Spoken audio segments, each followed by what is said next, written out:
CM Revanth Reddy మరోసారి ఢిల్లీ పర్యటనకు వెళ్తున్నారు. ముఖ్యమంత్రితో పాటు మంత్రి ఉత్తమ్ కుమార్ ఇవాళ రాత్రికి ఢిల్లీ బయలుదేరతారు. రేపు డిప్యూటీ సీఎం భట్టి విక్రమార్క కూడా ఢిల్లీ వెళ్తారు. రేపు జరిగే సీఈసీ సమావేశానికి మంత్రి ఉత్తమ్ హాజరు కానున్నారు.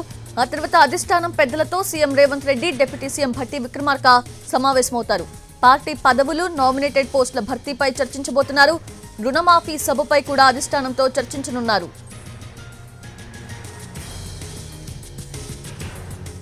అది రేపు సీఈసీ సమావేశానికి సంబంధించి పూర్తి అప్డేట్స్ తెలుసుకుందాము. మా ప్రతినిధి చారి అందిస్తారు. చారి, రేవంత్ రెడ్డి, ఉత్తమ్ కుమార్ రెడ్డి రాత్రి ఢిల్లీకి బయలుదేరబోతున్నారు. రేపు ఉదయం డిప్యూటీ సీఎం భట్టి విక్రమార్క కూడా ఢిల్లీకి వెళ్తున్నారు. సీఎం అలాగే డిప్యూటీ సీఎం ఇద్దరు కూడా రాష్ట్రంలో రైతు రుణమాఫీకి సంబంధించినటువంటి సభ ఏర్పాటుకు సంబంధించినటువంటి అంశానికి సంబంధించి అలాగే చాలా రోజులుగా నామినేటెడ్ పోస్టుల భర్తీకి సంబంధించినటువంటి చర్చ జరుగుతుంది. వీటన్నిటి మీద కూడా అధిష్టానం యొక్క అప్రూవల్ తీసుకోవడానికి ఢిల్లీకి వెళ్తున్నట్టు తెలుస్తుంది. మరోవైపు మాజీ పిసిసి చీఫ్ మంత్రి ఉత్తమ్ కుమార్ రెడ్డి కూడా ఢిల్లీకి వెళ్తున్నారు. రాత్రికి సీఎం రేవంత్ రెడ్డి, ఉత్తమ్ కుమార్ రెడ్డి ఒకేసారి ఢిల్లీకి వెళ్తున్నారు.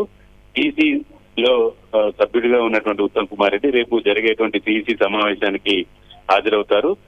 సీఎం అలాగే డిప్యూటీ సీఎం ఉత్తమ్ కుమార్ రెడ్డి ముగ్గురు కూడా అధిష్టానం పెద్దల్ని రేపు కలిసేటువంటి అవకాశం ఉంది. తెలంగాణలో జరిగినటువంటి రుణమాఫీకి సంబంధించి సభ ఏర్పాటు చేయాలనేటువంటి ఆలోచనతో పార్టీ నాయకత్వం ఉన్నటువంటి నేపథ్యం అధిష్టానంలో ఉన్నటువంటి కీలకమైనటువంటి నాయకులతో కూడా భేటీ కాబోతున్నారు. రాహుల్ గాంధీని ఈ సభకు ఆహ్వానించాలనేటువంటి ఆలోచనతో పార్టీ నాయకత్వం ఉంది. రాహుల్ గాంధీని కూడా కలిసి అపార్ట్మెంట్ అలాగే సభకు సంబంధించినటువంటి తేదీ ఖరారుకు సంబంధించినటువంటి అంశం మీద చర్చించేటువంటి అవకాశం ఉంది.